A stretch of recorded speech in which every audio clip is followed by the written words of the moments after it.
Apa? Ya mungkin ada reshuffle. Ya bisa iya bisa enggak gitu aja lah. Tapi pamit ada. Ini kamu nanya apa berharap? Kayaknya ini nanya sekaligus berharap. Tapi kan ya sebetulnya kalau mau konsisten betul mereka-mereka yang agendanya perubahan atau beda pilihan dengan Pak Jokowi harusnya memang sudah menarik menteri-menterinya dari kabinet partai-partai itu dari bahkan semenjak Pilpres. Landai-landai saja. Belum menyampaikan sikap politik juga kan arah politik. Oh, Iya. Itu taktik juga ya, Bang? Kapan arah politik cuma ada seperti yang diinginkan orang? Kita kan punya pemikiran sendiri dong. Enak aja lu ngatur-ngatur kita. Kita mainin dulu dong. Mainin dulu. Wah, ini kata-kata Bu Mega nih. Nah, yang namanya strategi kan harus ada dong, kan? Nah, kalau semua hanya saya suruh mundur aja, yang rugi siapa?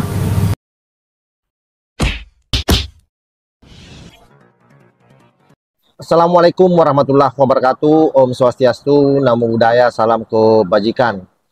Video di awal tadi itu adalah merupakan cuplikan pernyataan dari M. Kodari maupun dari Ketua Projo. Berikut pernyataan Deddy Sitorus dan Ibu Megawati yang sengaja saya cuplikan di awal.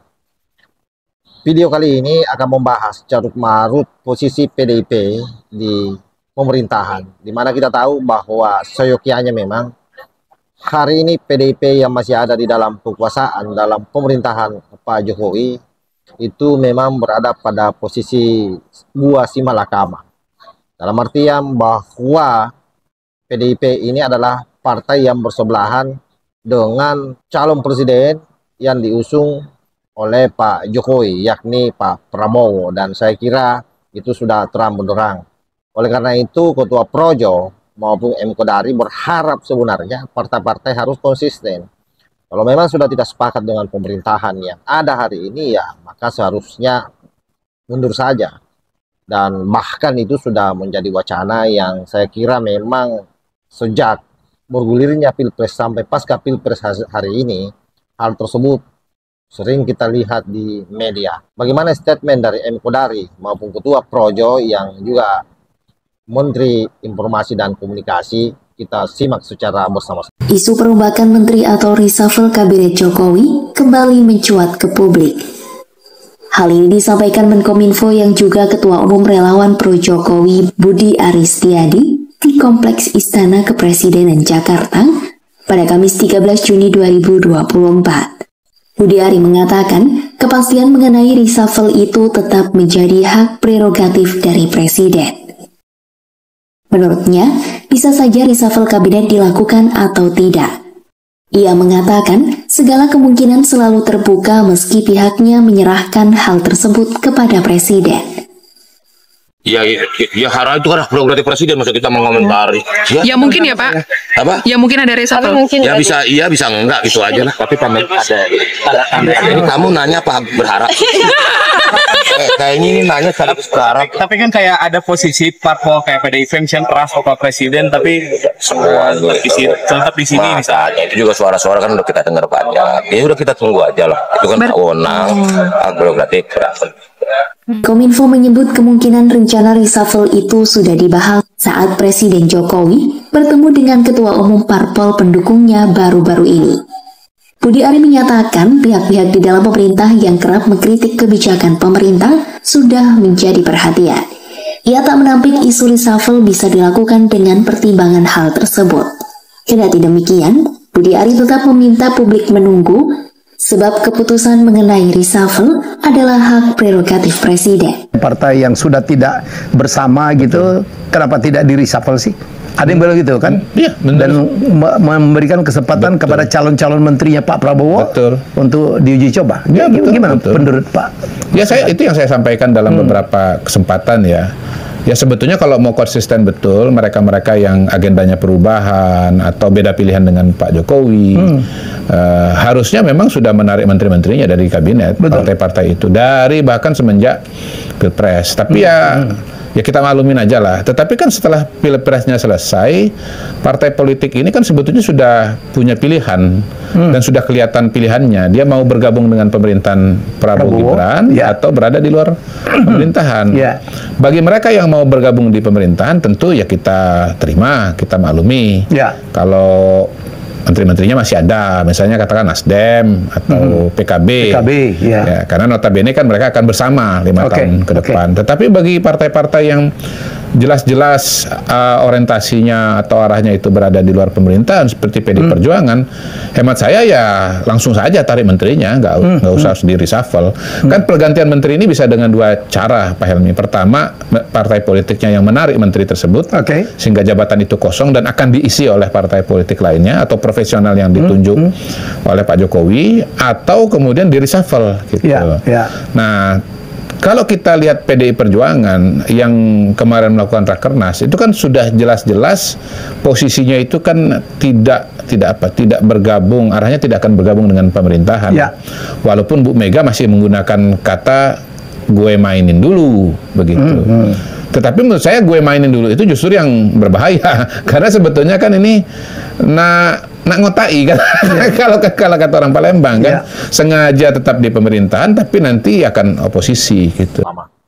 Tentu pernyataan dari M. Kodari maupun dari Ketua Projo saya kira sangat jelas arahnya, di mana PDIP sebagai partai yang dulunya mengusung Pak Jokowi, yang hari ini banyak melakukan cacian, makian terhadap Pak Jokowi, bahkan lebih banyak tidak sepakatnya dengan program-program yang ada hari ini, itu harusnya mundur dari kabinet.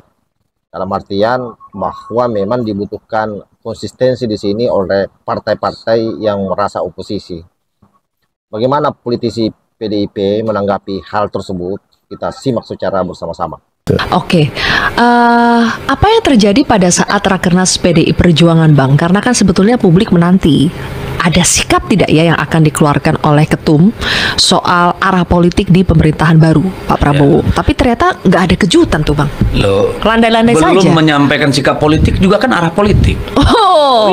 Itu taktik juga ya, Bang? Kapan arah politik cuma ada seperti yang diinginkan orang? Kita kan punya pemikiran sendiri dong.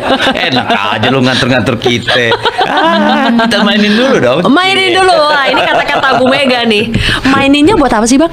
Ya untuk kepentingan PD Perjuangan, kepentingan bangsa. Coba kalau sekarang kita mengatakan kita masuk ke pemerintahan, sedih nggak tuh semua pendukung kita yang berdarah-darah memperjuangkan calon kita dan partai kita? Terus bagaimana harapan kelompok-kelompok pro demokrasi akan adanya check and balances? Kan gitu. Terus kalau kita mengatakan kita di luar sekarang juga, lah ada masih depan mata. Investor juga melihat apakah nanti pemerintahan ini stabil apa enggak, which is nggak mudah gitu loh untuk menentukan sikap sekarang. Apalagi ketika pengaruh Pak Jokowi masih cukup kuat terasa karena dia masih sebagai presiden kan. Jadi memang tidak ada urgensi untuk kita bersikap secepat itu. Karena banyak hal yang harus kita kelola. Misalnya ini kita kan menghadapi pilkada, kita perlu konsolidasi dengan cepat. Karena apa? Karena kan kekuasaan di tingkat daerah itu perlu untuk melaksanakan program-program partai, untuk ngurus rakyat kan gitu. Kalau itu terganggu gara-gara sikap kita A atau B kan juga nggak bagus buat kita. Ini kan partai politik. Ya, dia harus hidup sepanjang negara ini ada. Apa yang disampaikan oleh Deddy Sitorus sebagai politisi PDIP, saya kira ini alibi ya. Alibi di mana dia berupaya masih bertahan di dalam kekuasaan, tetapi di sisi lain terus-menerus melakukan serangan terhadap Pak Jokowi. Dan bagi Deddy Sitorus, meminjam bahasa Ibu Mega bahwa ini adalah permainan, bahwa kita main-mainin dulu katanya. Entah seperti apapun jabarannya, ya kita lihat saja ke depan. Hal ini juga ditegaskan oleh Ibu Mega pada saat diundang di acara Rosi Silalahi, di mana Ibu Mega juga di sana mengeluarkan pernyataan yang sangat spekulatif. Kenapa sampai hari ini bertahan katanya di pemerintahan, itu katanya demi untuk bangsa dan negara. Seperti apa pernyataan daripada Ibu Mega, kita simak videonya. Pokoknya kita tempur, ini saatnya tempur gitu. Kenapa nggak sekalian aja show of force gitu? Menteri-menteri PDIP aku tarik, Menteri Keuangan yang tanya sama aku mundur apa enggak, ya aku bilang mundur aja. Kan katanya bisa jatuh pemerintahan ini. Itu kan tempur, Bu, namanya. Iya, nah saya ini lagi mau ngomong, saya ini pernah panglima tertinggi.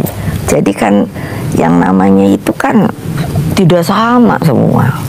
Tapi dong, ada TNI aja ada panglimanya, udah begitu ada 3 matranya, di sini polisi, betul nggak? Ya toh, ya kan nggak mungkin dong, umpamanya hanya mau nembak apa ya? Nembak Satu burung lah. Nembak satu burung. Lah ya masuk panglima semuanya polisinya yang suruh nembak satu dung gitu. Enggak dong. Nah, yang namanya strategi kan harus ada dong, kan. Nah, kalau semua hanya saya suruh mundur aja, yang rugi siapa? Bangsa dan Saya kira jelas ya, dari pernyataan kedua tokoh partai PDIP ini memberikan sinyalemen bahwa mereka memang berupaya berkamuflase di dalam pemerintahan hari ini. Jadi di sisi lain masih tetap mau di pemerintahan, ya saya kira salah satu agendanya adalah bagaimana mensukseskan pilkada-pilkada yang akan dihelat beberapa bulan lagi ke depan. Tetapi di sisi lain tetap bersikap kritis terhadap pemerintahan Pak Jokowi, terutama memang akhir-akhir ini PDIP kelimpungan dengan adanya kasus Harun Masiku ini, yang kemudian memaksa sekjen PDIP untuk dipanggil sebagai saksi, dan tentu bagi PDIP ini sangat merugikan partainya. Tetapi di sisi lain PDIP berupaya profesional untuk tetap bertahan di pemerintahan. Bagaimana tanggapan sahabat-sahabat? Kita tunggu di kolom komentar di bawah. Wassalamualaikum warahmatullahi wabarakatuh.